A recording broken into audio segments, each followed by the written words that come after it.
Prima di tutto vorrei ringraziare il professor Marco Valenti e Chris Wickham per il loro invento e questo seminario. Desidero allo stesso tempo scusarmi per la mia cattiva conoscenza della lingua italiana e per questo presenterò la mia comunicazione in francese. Provo a parlare piano. 888-962, voici un temps qui représente une abstraction totale pour l'historienne que je suis et qui travaille sur des sources archéologiques. Fin 9e, première moitié du Xe siècle, devient plus concret. Un certain nombre de plans, d'objets, de constructions, de paysages me viennent en tête. Et ces deux manières d'aborder le temps sont, à mon sens, symptomatiques de la manière de travailler à partir de deux sources de nature différentes pour restituer une histoire à défaut de l'histoire. Alors, pour ne pas déroger à cette règle, je vais vous parler de l'habitat rural dans la première moitié du Xe siècle, en mettant l'accent sur un certain nombre de changements, témoins probables de transformations que l'on perçoit également au travers des sources écrites. Alors, d'emblée, je tiens à préciser que pour la moitié nord de la France, il subsiste un réel problème de datation du mobilier céramique dans de nombreuses régions, et puis aussi que les occupations des habitats sont arbitrairement arrêtées au Xe siècle, survivance de la fameuse limite de l'an 1000 fabriquée par les historiens des textes. Dans une première partie, j'établirai une rapide historiographie de la recherche. Et dans une seconde partie, je vous évoquerai les habitats ruraux de la moitié nord de la France, à partir uniquement de données archéologiques. Et je ne vais pas inclure dedans les habitats des élites qui comprennent une fonction militaire reconnue, comme la motte, la maison forte ou le château, et les habitats à fonction religieuse, comme les monastères et les abbayes. Et je tiens par ailleurs à préciser que les données sont principalement issues d'un corpus de sites d'habitat désertés. Et donc, ce corpus est incomplet car il ne prend pas en compte les sites d'habitat qui sont encore occupés aujourd'hui. Et la troisième partie, nous verrons quelle analyse il est possible de faire. Alors, pour commencer la partie historiographique, je tiens à préciser que j'adhère tout à fait à la lecture historiographique que nous ont proposé les professeurs Marco Valenti et Chris Wickham dans les documents préparatoires de ce séminaire. Alors, si l'on débute nos lectures dans les années 70, pour rappel, 1971, c'est le premier numéro d'archéologie médiévale. Et un des premiers chercheurs français à s'intéresser à l'archéologie de l'habitat, Jean-Marie Peset, écrit justement en 1971 un article sur le village médiéval où il souligne l'importance de l'archéologie pour comprendre le village. Et c'est vrai qu'à cette époque, l'archéologie médiévale est subordonnée aux problématiques des thèses issues de l'étude de la documentation écrite et est plutôt à la recherche des mottes dans un but bien précis qui est d'illustrer la révolution de l'an 1000. Quand en 1973, Jean-Marie Peset dresse un état des connaissances sur le village du Haut Moyen-Âge, dans un article en italien d'ailleurs, Il Villaggio, il parle d'espaces habités présentant aucune organisation à la faible densité d'occupation. Et il pose clairement, pour la première fois, la question de l'origine du village. En 1980, parution d'un ouvrage devenu très célèbre, consacré à la maison au village et à la maison au Moyen-Âge par Robert Fossier et Jean Chapelot. Et donc, c'est un ouvrage important qui marque l'histoire de la recherche, non seulement en diffusant des données archéologiques provenant des Pays-Bas, de l'Allemagne, de la Grande-Bretagne, mais aussi en analysant les habitats à la lumière de la théorie mutationniste défendue notamment par Robert Fossier. Donc, point de village avant l'an 1000, parce que d'après Robert Fossier, ces habitats sont dépourvus d'églises, de châteaux, de cimetières, d'un rôle au centre du terroir, d'un statut juridique. Et donc, il défend le rôle du château dans le regroupement des hommes, qu'il qualifie d'encellulement, à la suite de l'incanstallamento, défendu par Pierre Toubert.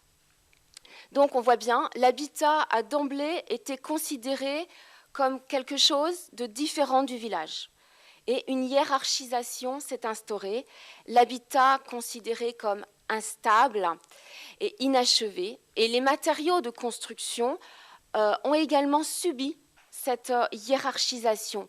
La terre et le bois sont devenus, et le sont encore pour un certain nombre de chercheurs, synonymes de fragilité, d'instabilité.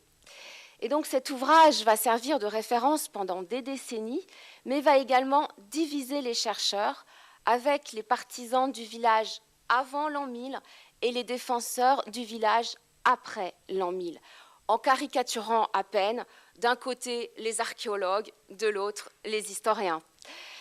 Et d'un débat, en fait, au départ, cela aboutit à une cristallisation de la recherche et, à mon sens, à des polémiques stériles qui ont pris fin, du moins je l'espère, au début du XXIe siècle.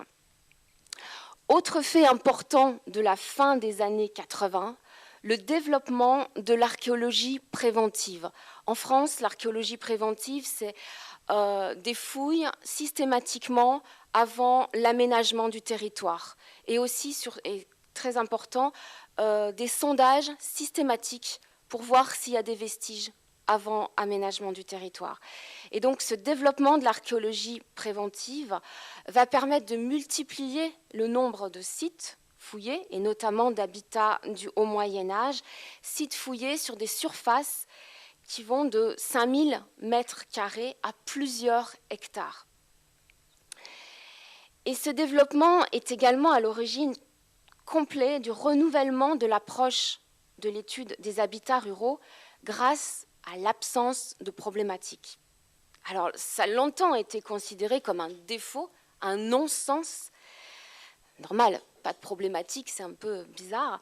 Mais en fait, c'est cet avéré extrêmement positif pour la recherche archéologique qui, de cette manière, s'est détaché des thèses issues des sources écrites et a pu exploiter de manière un peu plus autonome les données archéologiques. Et mon travail se situe dans ce contexte et mon travail se situe dans ce contexte. Actuellement, deux thématiques animent la recherche sur l'habitat rural du Haut Moyen-Âge.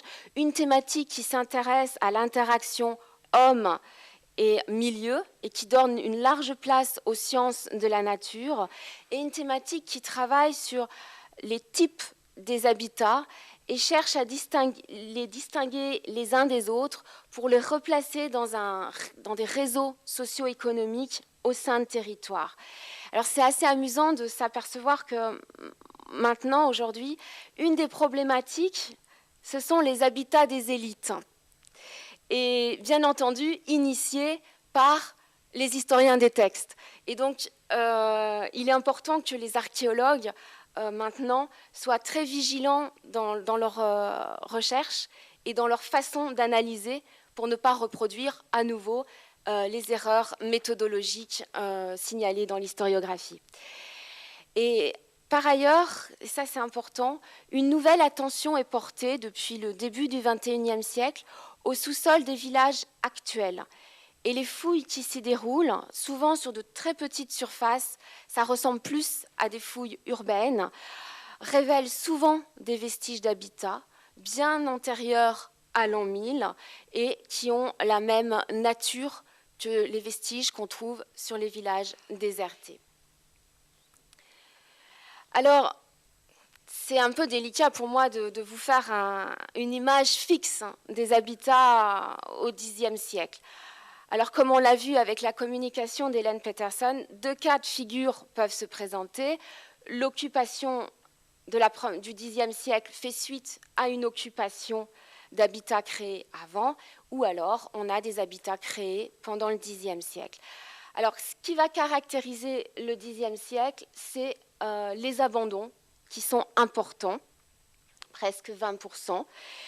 Et puis, savoir que les habitats qui sont créés au Xe siècle ont généralement des durées d'occupation assez courtes, 1 ou 2 siècles. Concernant la topographie des habitats, les formes les plus fréquentes sont les habitats groupés au plan dense et les habitats groupés au plan lâche. Les fermes isolées ou les habitats dispersés sont minoritaires.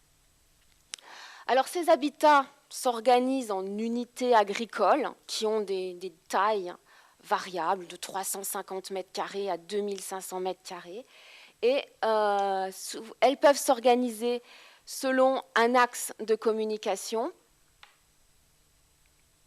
avec des parcelles allongées. Ou alors, elles peuvent s'organiser autour d'une cour centrale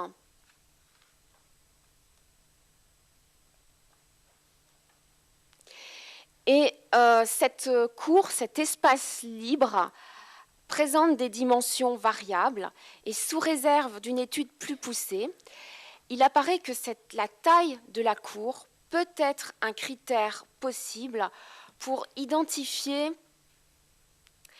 un habitat des élites.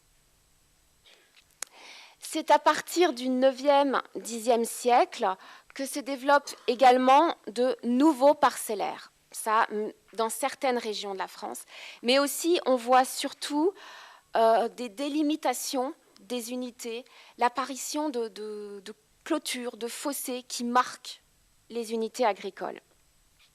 Ces unités agricoles peuvent être associées à des zones d'activité spécifiques. C'est des endroits dans l'habitat où l'on va rencontrer uniquement des structures artisanales et ou de stockage.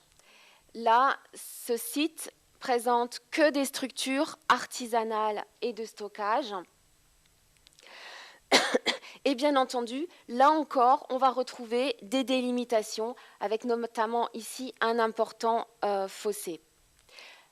Là, juste une parenthèse, ce sont 2 groupes funéraires. Donc, unité agricole, zone d'activité spécifique, mais on rencontre également sur ces sites cimetières et églises. Donc là, vous avez l'habitat de Salleux, en Picardie, et donc l'habitat est créé au 7e siècle et à partir du 8e siècle s'installe en limite de l'habitat le cimetière puis l'église. L'église d'abord en bois et après en pierre. Et quand l'habitat grandit, l'église et le cimetière se retrouvent en position centrale. Mais au départ, ils étaient en périphérie. Et là, c'est l'exemple de Tournedos, où vous avez également, au 7e siècle, un habitat qui est créé.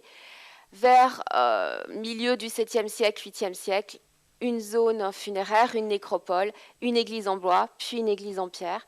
Ici, une zone d'activité spécifique, essentiellement du stockage et du traitement des céréales. Parfois, une unité agricole réservée à l'ecclésiastique, aux desservants de l'église. C'est le cas de Tournedos, où vous avez la ferme pour le curé et probablement aussi des silos pour accueillir la dîme. Alors, on va rentrer un petit peu plus à l'intérieur de l'unité agricole et de l'habitat et on va voir les types de construction. Alors, plusieurs sortes de bâtiments en bois qui peuvent avoir de 1 à 4 nefs. Alors, ce qui est intéressant de noter, c'est que c'est à partir du 9e, 10e siècle qu'apparaissent les plans à 3 ou 4 nefs. Et pour un certain nombre d'archéologues français, ils ont associé ce type de plan à un habitat réservé à une élite locale. Bien évidemment, ce n'est pas seulement le bâtiment qui va être un critère de distinction sociale. D'une manière générale, les bâtiments en bois ont une superficie plus grande qu'à la période antérieure. Autre type de bâtiment, les bâtiments sur sablière basse, c'est-à-dire qu'il y a une poutre en bois qui reçoit les murs, qui sont en torchis et clayonnage.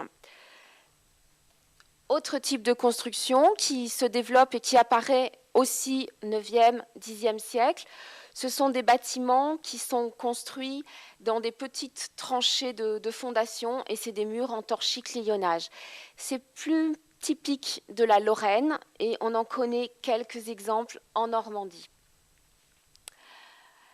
Et dernier type de bâtiment, les bâtiments sur solin en pierre. Là, c'est pareil, ils sont plus fréquents dans l'ouest de la France. Alors, les plans de tous ces bâtiments sont à 1, 2 ou 3 pièces, parfois équipés d'un foyer. Et on l'a vu, des plans généralement rectangulaires, avec parfois des pignons en abside. Alors c'est toujours un petit peu difficile d'attribuer une fonction précise à ces bâtiments en l'absence de niveau de sol conservé, préservé. Cependant, on connaît un certain nombre de cas où il a été possible de proposer l'hypothèse de bâtiments mixtes qui abritent donc hommes, animaux et parfois stockage. Ici, vous avez stockage et habitation. Autre type de construction bien connu, les cabanes, les fonds de cabanes, donc qui mesurent entre 4 et 14 mètres carrés, qui sont attestés sur presque toute la moitié nord de la France, sauf en Bretagne et Pays de la Loire. Là encore, on a du mal à pouvoir prouver la fonction de ces bâtiments. Les hypothèses les plus récurrentes en font des ateliers de tissage, des annexes destinées au stockage ou parfois pour le parquage des petits animaux. Ces structures sont présentes aussi bien dans les unités agricoles que dans les zones d'activité spécifiques. Et ce qui est intéressant de remarquer, c'est qu'à partir du Xe siècle, leur usage commence à diminuer. Dans les structures d'équipement, on rencontre fréquemment les puits, donc avec différentes façons de construire, soit avec des planches assemblées, soit ce sont des troncs d'arbres évidés, ou alors avec des pierres sèches. Et les puits se trouvent soit dans les unités agricoles, donc privatives, soit sur des places ou alors dans les zones d'activité spécifiques. Donc là, on suppose un usage communautaire. Structure aussi assez fréquente dans la région autour de Paris, Picardie, Champagne, les fours escavés. Cette structure ne change pas tellement au Xe siècle par rapport à la période antérieure. Les grands changements se passeront à partir du XIe siècle, où ils vont devenir plus grands et plus rares. Les fours, en revanche, se trouvent plus spécialement dans les zones d'activité spécifiques et pas tellement dans les unités agricoles. Les silos et les greniers sont évidemment présents, aussi bien dans les unités agricoles que dans les zones d'activité spécifiques. Ce qu'il est important de retenir, c'est qu'en fait, dans les zones d'activité spécifiques, donc les zones de stockage, on constate un agrandissement et parfois il peut y avoir plus de 100 silos. Par exemple, sur ce site d'Ytré, vous avez 85 silos, donc ce qui est très important. Dernière structure dont j'aimerais vous parler, ce sont les moulins. Alors, ce n'est pas très fréquemment attesté en archéologie parce qu'ils sont un petit peu à l'écart des villages.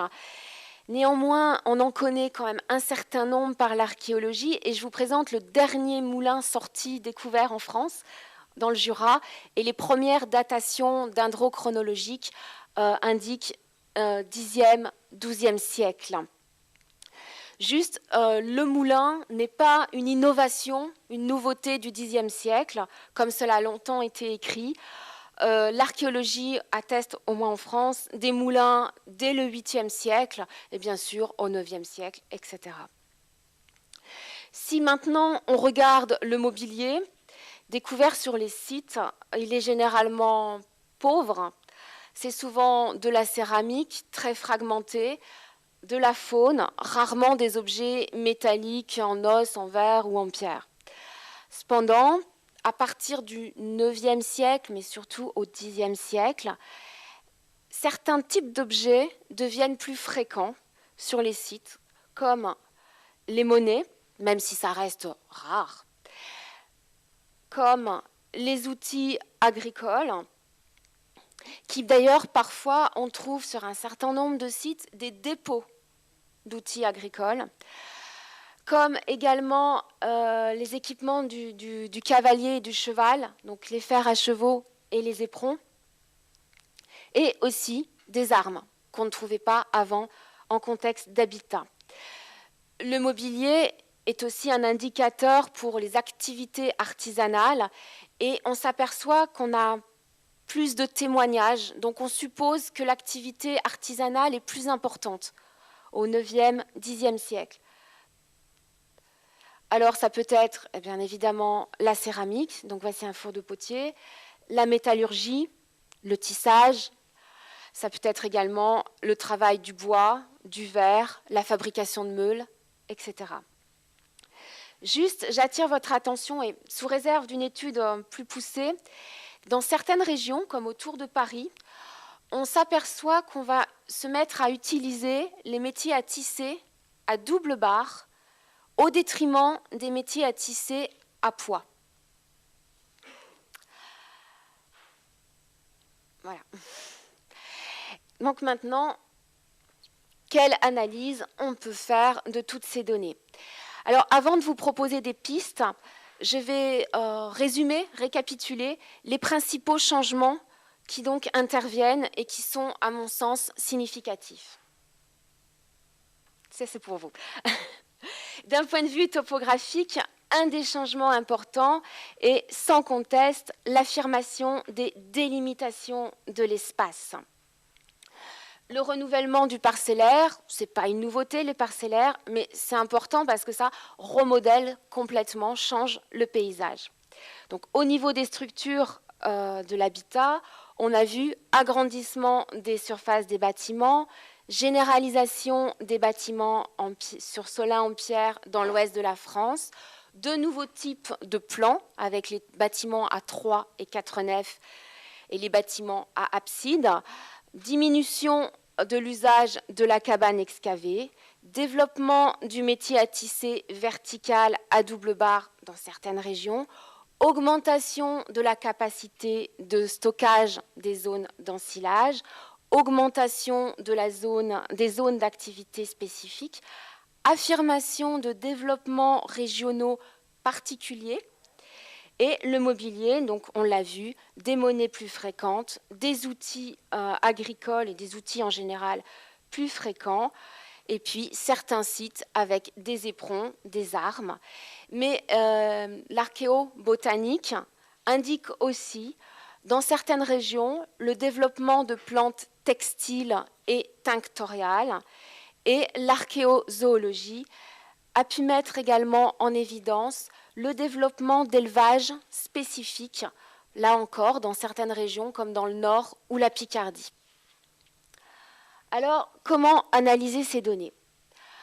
En premier lieu, il convient de s'arrêter sur la signification du nombre important d'abandons.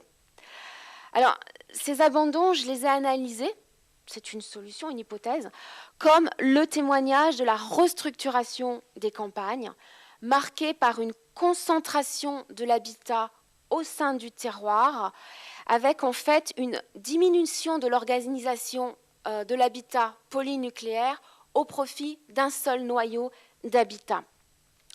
Mais c'est un processus qui s'inscrit dans la durée et donc qui n'est pas typique du Xe siècle, mais qui a commencé avant, et je dirais dès le milieu du 7e siècle.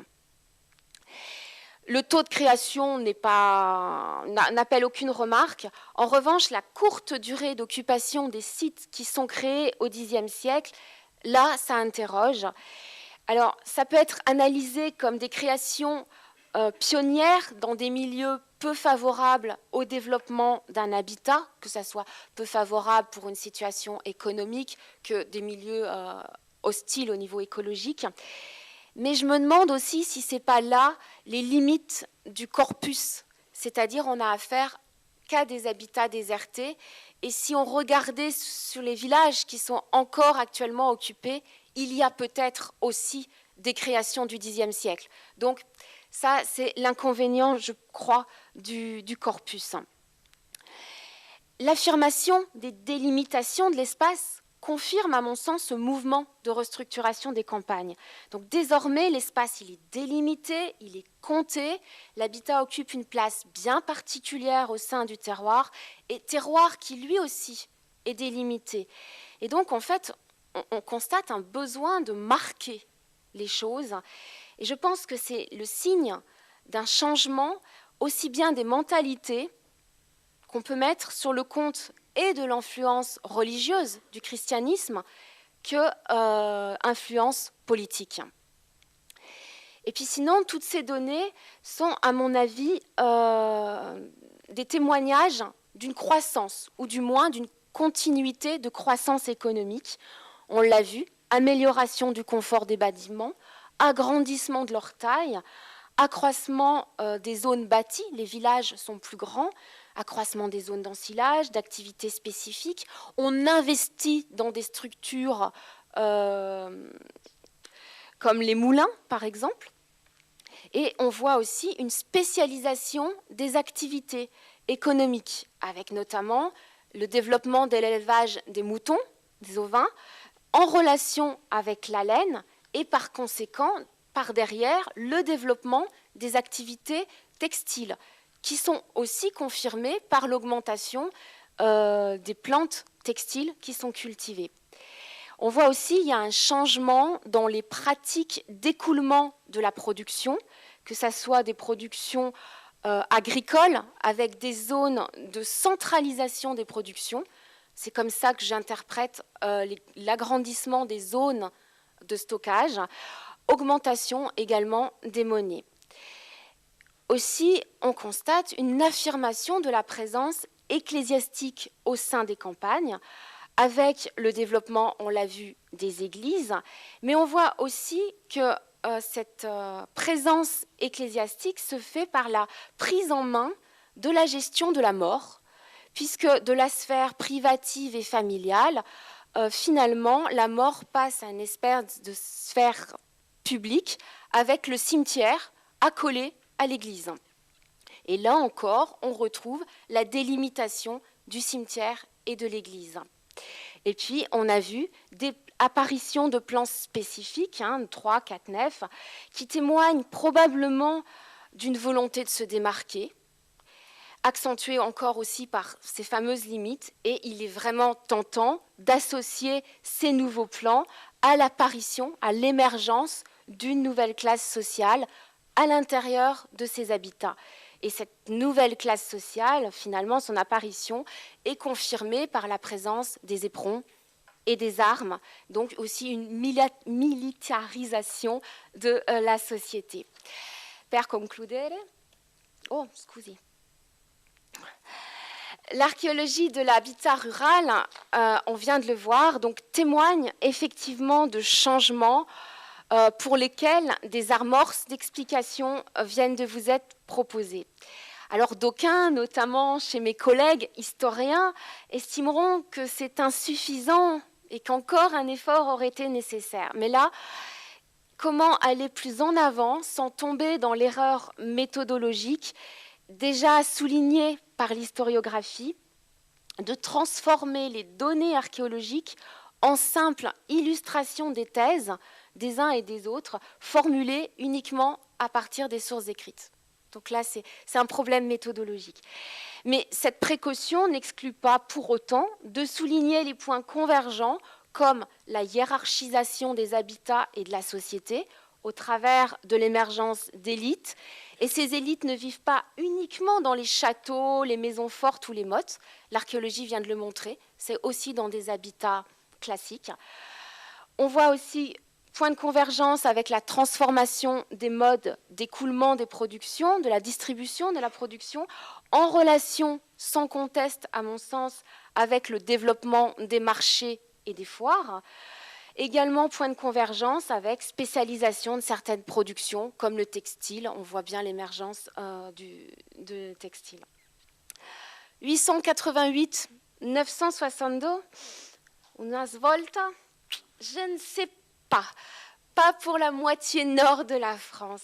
Je dirais plutôt qu'on sort, una uscita das volta, qui a débuté, à mon avis, au milieu du 7e siècle ou au 8e siècle, et qui en fait a pour résultat la transformation de l'organisation des campagnes et l'émergence de nouvelles élites politiques et religieuses. Grazie.